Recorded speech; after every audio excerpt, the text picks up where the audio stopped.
Hi, this is Daphne Maxwell Reid, and you're listening to the FSF Popcast, your home for the all-nerdy, no-dirty interviews with people in our sci-fi and pop culture world.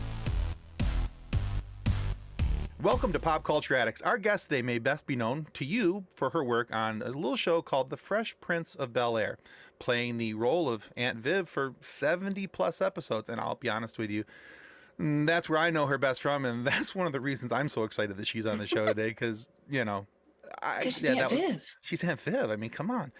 Now, but that's not the only place that you may know her from. You may have seen her on shows like Snoop's, Hill Street Blues, Simon & Simon's, Frank's Place, and trust me, there's a whole laundry list more shows out there, television appearances, movie appearances, and things like that. But all those things aside, I am very super excited and proud to welcome Daphne Maxwell Reid to Pop Culture Addicts. Welcome to the show, Daphne. Oh, it's my pleasure to be here. Thank you for inviting me. Thank you for joining us. We're very excited. Thank you for saying yes. I know that this is one of the interviews that Tim's been the most excited about, was we get to talk to her. And I'm like, are you going to be okay? Maybe. That's maybe lovely. Okay. Well, you know, here's the thing. So growing up, I was a big fan of Will Smith's music as the Fresh Prince growing up, you know, and then he got a TV show and I was like, oh man, this was really cool. And I remember seeing him on the Grammys, you know, and performing, you know, I think I could beat Mike Tyson. And then he got this TV show and I was really excited about that. And every week I plopped my rear end down in front of the TV to see the new episode of The Fresh Prince of Bel-Air because it was just a great show and it really fit the 90s and the time frame for which it was built. And you know, it was just, for me, it was great. So I'm always excited to be able to talk to somebody who had an impact, you know, their show, they were part of something that had an impact on my childhood. And clearly the Fresh Prince of Bel-Air had an impact on my childhood. And you were a big part of that for 70 plus episodes, as we mentioned in the outset, as Aunt Viv. But one of the things I wanted to ask you about, because you came in, you know, part way through the series as a, you know, taking over the role. And I don't want to we're not going to get any specifics about, you know, the who's and the what's and the how's, how that happened or why it happened or anything like that. I'm more interested in the fact, though, of your preparation to take on a role that was already had happened or been done by somebody else. You know, what was your mindset moving into a role that had been portrayed by somebody else? And it was, you know, the character set was very this way. And you know, how did you prepare yourself mentally, I guess, for that? I did no preparation mentally for that purpose. I had a job. Fair enough. So I went to work and I could not bring the same gifts that she had to the character. So I had to bring mine. And I never tried to emulate.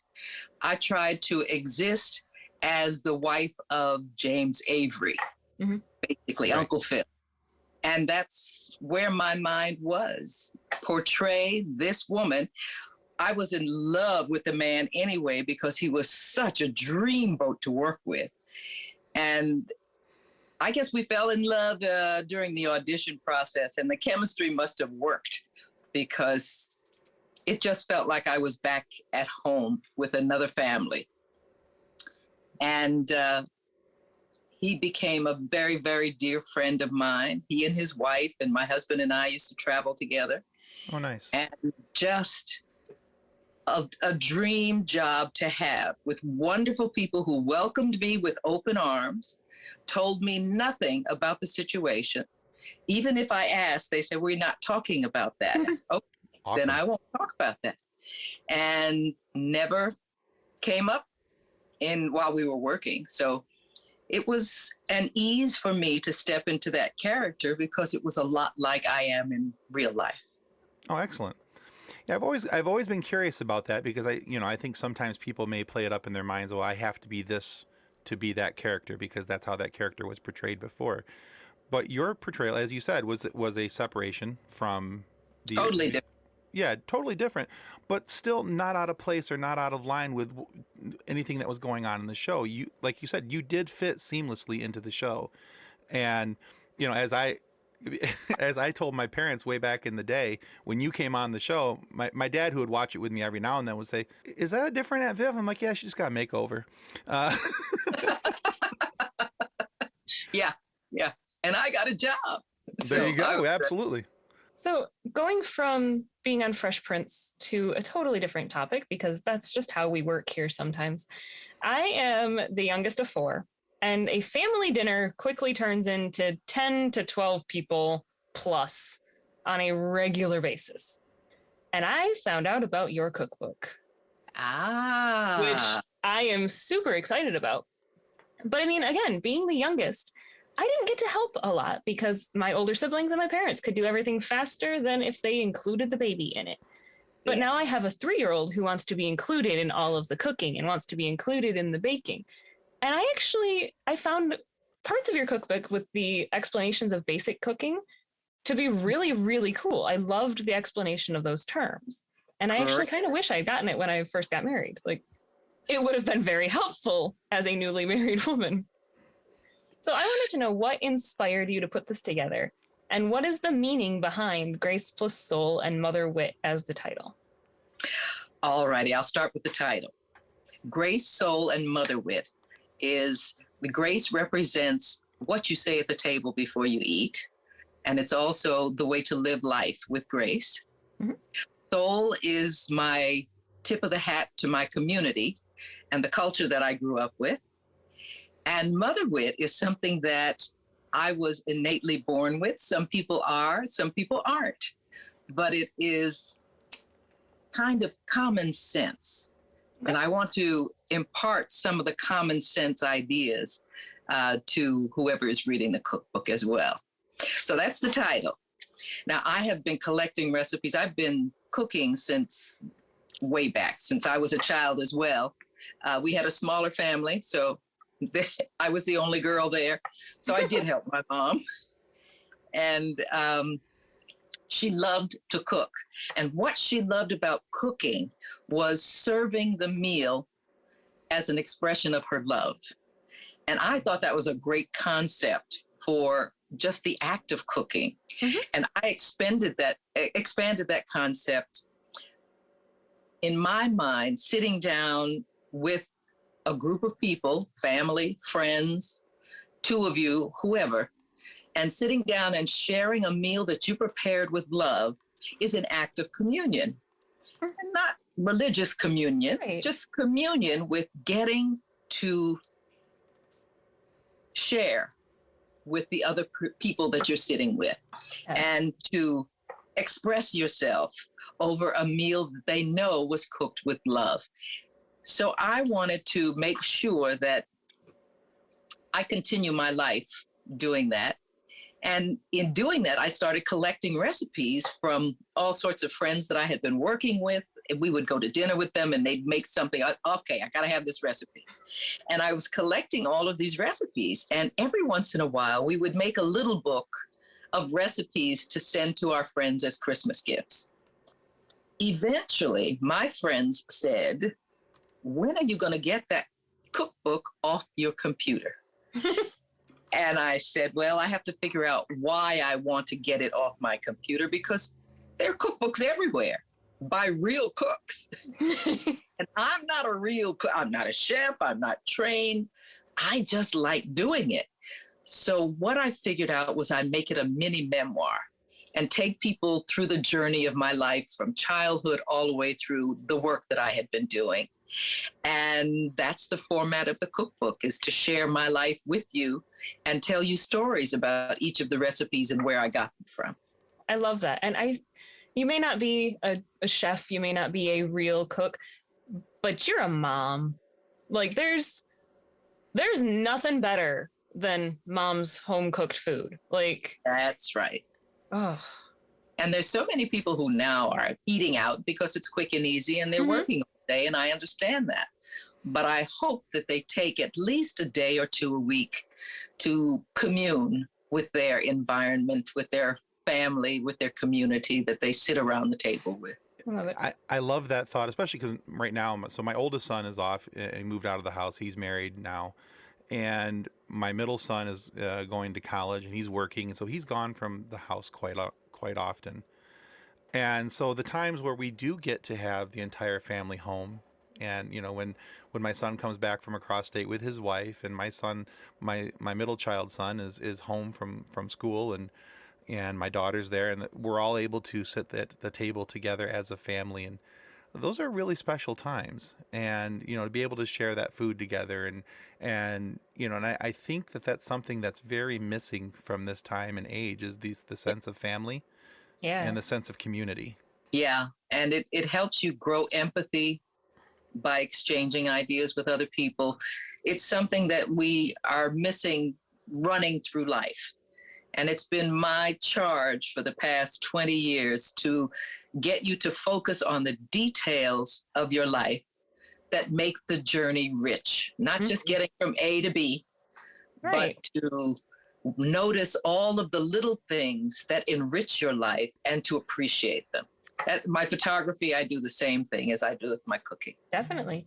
And there is such a difference between eating fast food or eating out because it's what's there and what's convenient, and when you can taste the love in a home cooked meal. Like my daughter's 3.5. She would be happy with a McDonald's Happy Meal every day. You wouldn't be happy with her health when she got through. No, I would not. But there is something about when that girl looks at me and she goes, "Mom, this is really good. Thank you for making this." I'm like, hey, I don't care if it's a box of macaroni and cheese that I just made for you that you just thanked me for, or if it's home cooked mashed potatoes. You're eating it and you're thanking me. I'm good. That's a sign of love. Yes. Those are things we remember. I remember that from my mother. I'm just the joy that she got from serving us a meal that she spent half the day preparing. Right. And I mean, like growing up, my dad cooked more than my mom did. And after my dad died, my brother was searching for Dad's beef stroganoff recipe. Dad's beef stroganoff. Nothing tasted as good as Dad's beef stroganoff. And he asked my mom, he's like, "What did he do? I've tried every recipe I found online." And my mom went to her cabinet, pulled out a box of Hamburger Helper and said, This is what your dad did. Cream of mushroom soup. She's like, "Your dad used Hamburger Helper." He's like, "It didn't taste right." She's like, "It's because Dad didn't make it." Yeah. It was just so funny for that realization in my brother's head of wait, Dad's beef stroganoff was Hamburger Helper? Really? It's like, yes, it was. Okay.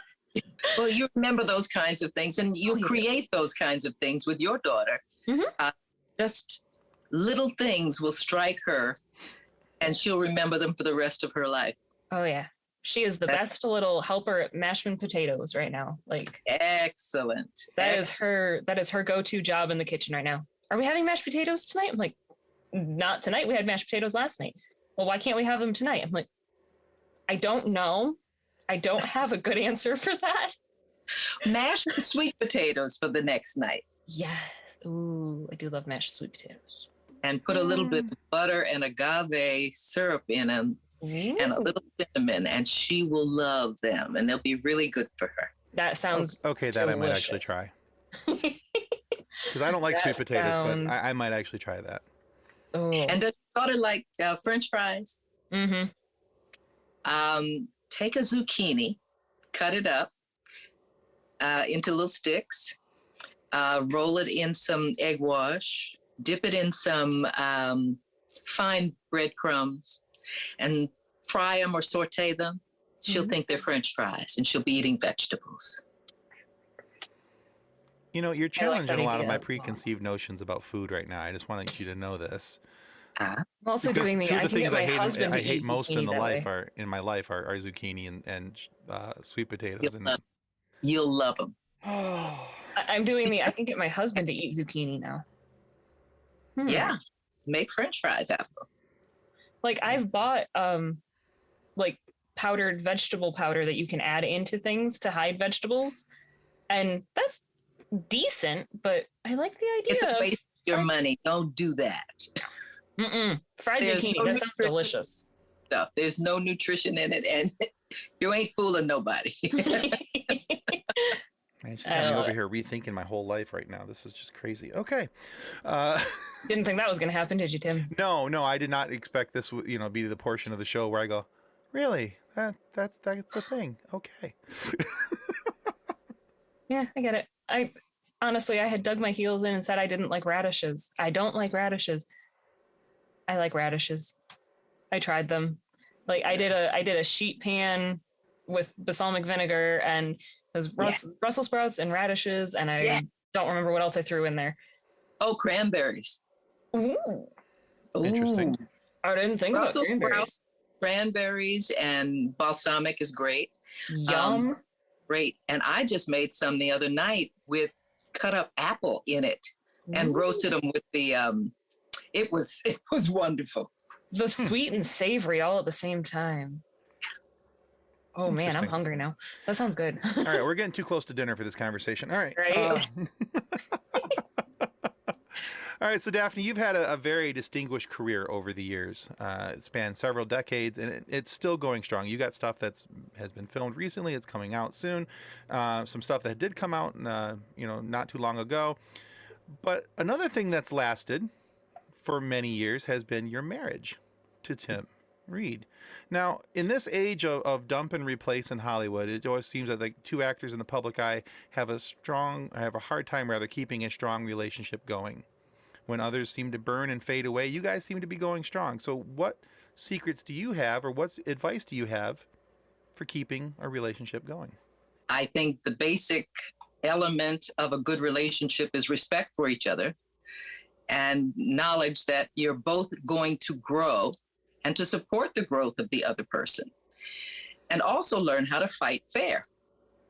You fight with respect, you get your point across, you don't have to win every time, but you serve respect and you just fight the good fight. It's not normal for two strange people to be together for their lives, but it's something that you have to work at. You have to want to be with this person. So basically, don't marry anybody you don't like, because you're going to fall out of that passion love stuff. It's going to wax and wane.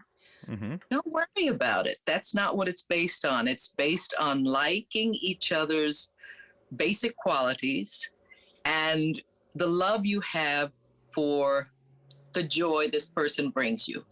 Don't look for somebody to make you happy. Only you can make yourself happy.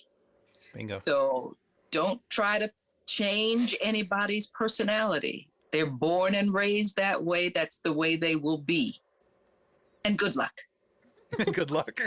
The good luck is the struggle there. Well, I think a lot of times people forget that there's effort required. This is not just, hey, we're happy, we're going to move along. I mean, my wife and I have been married now for 24 years, been together 26. And, I can honestly say that I think she's loved me for the entire time we've been together. I don't think she's always liked me. Correct. But she's always loved me. Yes. And I know I'm a very fortunate man, that she hasn't killed me in my sleep, but that's a whole other topic. Besides the fact she's way out of your league. Oh, I'm way over my skis on this one. Always another day. So, and I do live in that fear. But I think a lot of the things you just said there are very, very good, because I think a lot of times, and it's not just in Hollywood where it's the dump and replace. I think we live in a throwaway society. That's not just the electronics that we own, or the cars that we buy or whatever else. I think people view even relationships as, instead of working on it and trying to fix get back to the good thing that they had, they're willing to walk away and hopefully find that in somebody new. And you don't always have to get back to the good thing you had. You both can grow and do something that is even better than what you had. Agreed. So don't just throw it away just because it's uncomfortable. Work at it. Yeah, absolutely. Yeah, I think if my wife and I had thought that we would just try to get back to what we had, I would not be saying I've been married for 24 years. And I for 40. Yeah. Exactly. There's always effort attached. You have to, like you said, you grow, you change, and you grow and change together. And that's just part of it. I'm not the same person that I was when my husband and I got married. I was 22. I am not the same person. I was 19 when I met my husband. And now 29-year-old me is a totally different person. The last 10 years has changed me dramatically. I mean, the last 3.5 years of being a mom, I am a totally different person. We're still best friends. We still go back to that, even on the days where I don't like him and he knows that I don't like him. He's still my best friend, and I'm still going to complain to my best friend about how big of a jerk my husband is. Make your best friend. There you go. So the original Fresh Prince did a lot for me as a girl who glows under fluorescent lights. It was a very tiny glimpse into what life is like for people who don't look like me. There were a lot of things that were touched on in that show that I had no idea would happen in real life. That was not at all what was happening around me in my little white bread town. I mean, it was that little glimpse. I got to see from somebody else's perspective a little bit, it was really cool. With the reimagining of Bel-Air on Peacock, which you have a guest appearance on, which I think is very cool. Do you think that sort of education is going to be expanded on, or so that we can have that conversation about life and how things can continue to change, hopefully for the better? Well, I'm going to tell you that I have been working in that environment of cultural diversity my entire career. And we have fought networks to make sure that our community is represented appropriately and widely. Mm-hmm. We have developed shows. My husband has developed and produced and directed shows that show the Black community that the dominant culture's green lighting system doesn't want to show you. Mm-hmm. But we were able to get those projects through so that you could see the wide variety of cultures there are out there. Now, with all of the platforms that exist for distribution of creative projects, you see far more. You can get a glimpse into any culture just by opening up your computer or turning on your television. So there's no reason to not know. It is available. So I hope that you seek more information about other people. You travel more to see other cultures, to see that human beings are basic items. Their culture has to do with their surroundings, their religion, their society. But basically, we're all human beings. And until we start acting like that and acting upon that, there's going to be strife. Mm-hmm. And there are always people who put on blinders and don't want to see outside their, say, white bread neighborhood. Bless them.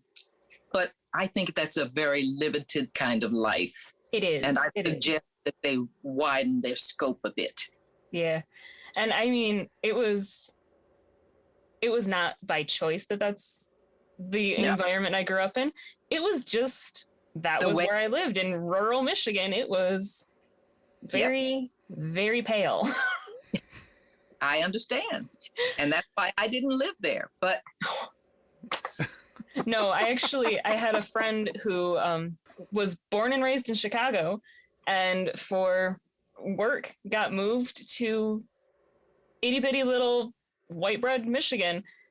And it was such a culture shock for him to be the only Black man in the city limits. And I'm like, it's okay. You can do this. They'll survive. You'll survive. It's just, and it was hopefully difficult. They'll learn each other. Yeah. Yeah. It was difficult, but it was such a growing experience for all of us, for him, for us. And he's become one of my best friends. He was the friend that married me and my husband. He officiated our wedding. And it's like, he's great. My daughter refers to him as her grandpa. Like, cool. It's great. Even though now he lives in Houston and I haven't seen him in person in 6 years. But there's a visit for you. There is. As soon as I can travel to Houston, I'm going. I There you grew go. up being the only Black in a lot of situations, mostly in my school. In every class that I was in, I was the only Black person. When I went to Northwestern University, there was a population of 5,000 people, but there were 36 Black students there. Mm. That's a challenge for me because I grew up in New York among an international world community. Mm-hmm. To see a narrow focus, I got called the N-word the first day I was at school by a girl who said she wasn't going to room with one, and I asked her where they were. Poor girl needs an education, so Right. I love I'll it. give her an education. But it was a challenge, but nothing that had ever thwarted me because I was very secure in who I was and knew that I could do anything I wanted to do. And until we give our children the confidence to exist that way, there's always going to be shaming and bullying, and I just don't accept it. No. No, that's an shouldn't. unfortunate There's- side of things. Yeah, Hmm. it really is. Oh, how deep we got. I We know. did. We It's did. such. It's. I hate that it's such a taboo conversation too. It is like, not. It feels so wrong, but I It know is that it's not. It It's is not. not taboo. It needs to be spoken about. It does. Needs It to be does. expressed, and it needs to be dissipated. Yeah, like many other things in life, these are one of the stigmas that needs to be shattered, and people need to be able to have the conversations, because when we have the conversations, that's when we normalize things. That's when we're able to come to a level understanding, and everybody's on the same playing field, and that's where we get to equality, and everybody has the same equal footing. So yeah, it definitely needs to. The conversations need to continue for sure. Definitely. Yeah. Get So- the blonde-haired, blue-eyed girl comfortable with this conversation. So And Fresh Prince, I have to tell you one more story about that. Yeah, please. When we had table reads on Monday, we would go through the script. Most of the writers, when I first got there, were white on the Fresh Prince of Bel-Air. There were a couple of Black writers in the room, but they would write a script and they would write, we would read through the script and they say, do you have any notes? And we would say, yeah. See, if Ashley spoke to her father like that, she wouldn't have teeth. So our culture, we don't play that. Maybe at your house you play that. We don't play that. And they say, okay, we'll restructure that. We were allowed to bring our cultural nuances to Perfect. the show, which was freedom that is rarely shared Mm-hmm. on television. Well, that's awesome. One of the other things I appreciated about you now, one of the things we try to do very, very much so as we bring guests onto the show, we try to make sure we do our due diligence when it comes to research and finding out more about their backgrounds, because if nothing else, Kathleen and I are self-proclaimed nerds, and we like nothing more than a good origin story. So we try to make sure that we understand the origin of the person that we're talking to. And so I thought it was really cool as I was going through all these different articles about you and from your own website to Wikipedia to a couple of different things, to find out that you're an avid photographer and you have several what I would call travel themed books about doors and doorways around the world and different things along those lines. And so that was really cool. My wife's been a photographer for years, and so there was a kind of a natural, curious tie-in for me there. But one of the things I found most impressive about you was the ways that you have been a trailblazer in a lot of different ways in your career and in your life. And I mean that by the fact that you were the first woman of color to be homecoming queen at Northwestern University. From my understanding, you were one of the first women of color to be on the cover of Glamour Magazine. And you have spent, from what I gather, a considerable amount of time as a spokesperson for Virginia State University, which is a HBCU. And for those who don't understand, HBCU means historically Black college or university. What has it meant for you throughout your career to be able to look back and say that you are able to be a mentor and provide instruction to other students of color as they are reaching for their goals? It's been a pleasure because I have been gifted with the gifts that I have. If anybody would say, well, how did you strive to be on the cover of the magazine? I said, I did not strive to be on the cover of a magazine. It happened, the opportunity arose, and I was there. A lot of the firsts that happened to me happened because I was the person who was there when it was time for that to happen. It had nothing to do with me personally. I've always had a sunny personality, and I've always had a great smile, so I sold it. There you go. I sold that smile. They want to pay for it, I'll sell it. I had a modeling career because of my smile. But, all of that, it really has been rewarding to see different generations of people who have commented on what I meant to them at the beginning and through their lives, and what things that I've done that impacted their lives very positively. I like to hear that my purpose has been fulfilled on this earth because I'm just following the gifts that were given to me. I'm manifesting through the different arts that I use, through any channel that I have to express them. I feel obligated to express them. And I have been blessed immensely. And I hope that any little touch that I'm able to move someone in a direction that helps them bloom in their life is something I really, really would love to see. I think that's beautiful. You do have a beautiful smile. You really, really do. That'll be good. And hey, if they're willing to pay you for it, take the money and run, right? There you go. That might need to be my new life motto. They're willing to pay for it. No, that might get you in some trouble. Well, that could get you in trouble. There's an asterisk on that one, I think. So Not much costs too much. Think about it. That's true. Daphne, also in my research, I found out that you've been making face masks for the last couple of years. My mother and my mother-in-law have both been doing the same thing with regular curbside pickup runs to Joann's arts and crafts and fabric stores. And, I love it. I've never gotten into sewing myself. I taught myself how to crochet and made a ridiculously large blanket. But then that was kind of okay, I did it, I'm done. But oh, that's a shame. Well, it was 13 skeins of yarn later, and the blanket is 5 foot by 8 foot and weighs about 10 pounds. Yeah. And I'm like, yeah, I need to be done. Yeah.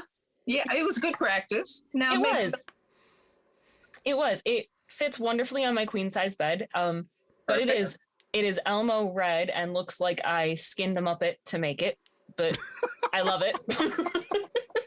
It is my favorite blanket. That's the first time I've heard you describe it that way, so that's awesome. Oh yeah. No, it is gigantic. In the background there, you see that red coat. Those are part of a collection of coats that I sell because I've been sewing since I was 9 years old. So making a face mask was a way to spend some time when you can't go anywhere. Right. Sure. And I wanted to make masks that had HEPA filters in them so that people would be safe and not just a 2-ply face covering. Right. I'm concerned about the spread of that horrible pandemic. Mm-hmm. So I did what anybody who had a stash of fabric pieces did, was find the right pattern and start sewing.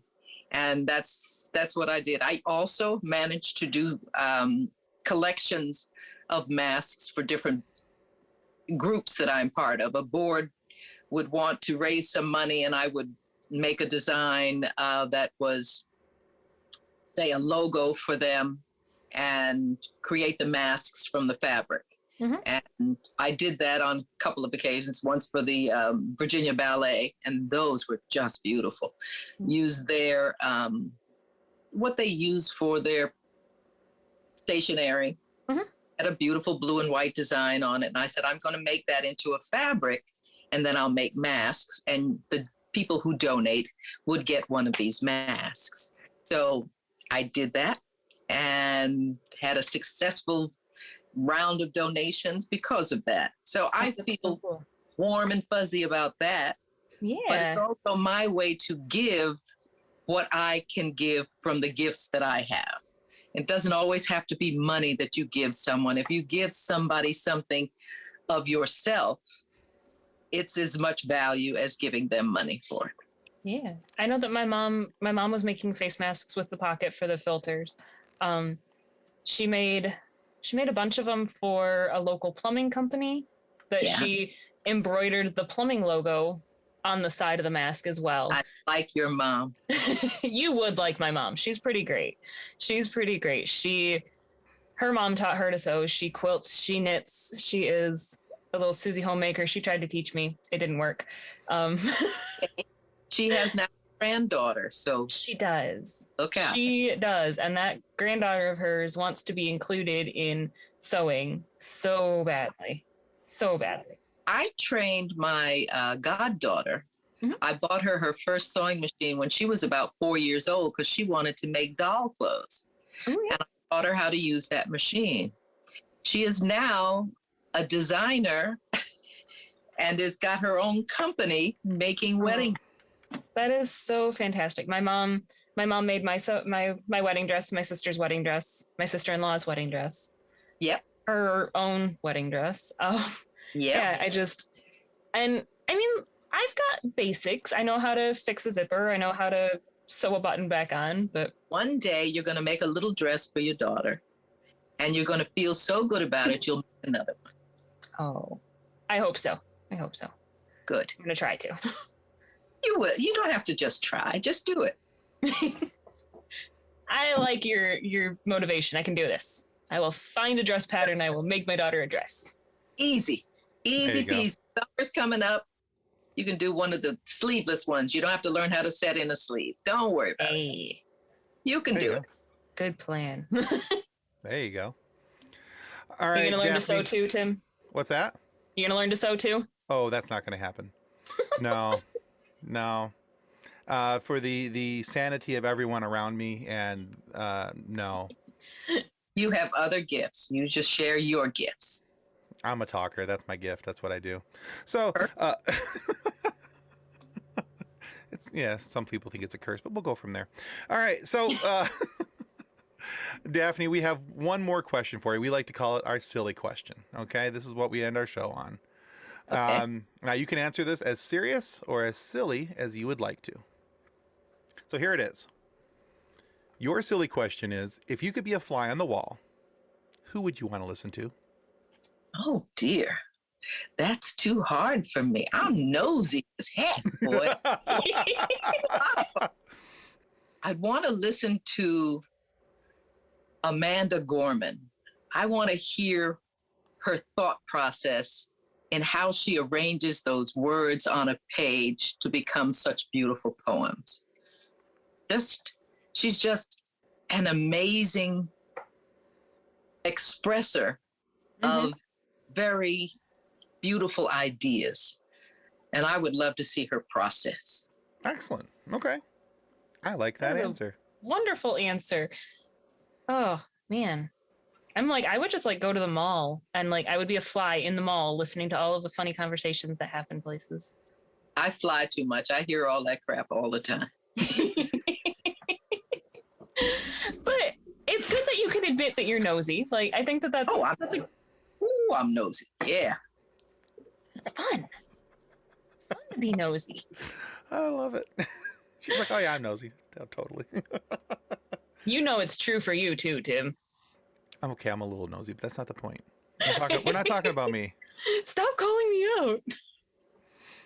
And Daphne, thank you so much for being on the show with us today. Guys, Where fun. Thank you. Thank you. Where can Thank people you. go to find out more about your work and what you've got coming? If they learn how to spell my name, they can go to DaphneMaxwellReid.com. Don't put extra letters in Daphne. It's simple. It's only 6 letters. Leave it alone. DaphneMaxwellReid.com.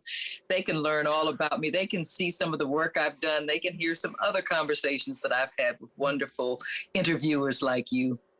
And please support a starving artist. I've got lots of things that I create that are for sale there, books that I've published.